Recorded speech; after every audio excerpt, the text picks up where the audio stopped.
Sabi ni Melody, masarap daw to. At least patatas din yan, anak ko. At least masarap. Pagkain din yan.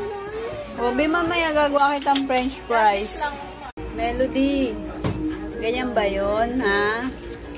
Melody, tapos na ang sinasabi mo. Ang lasa.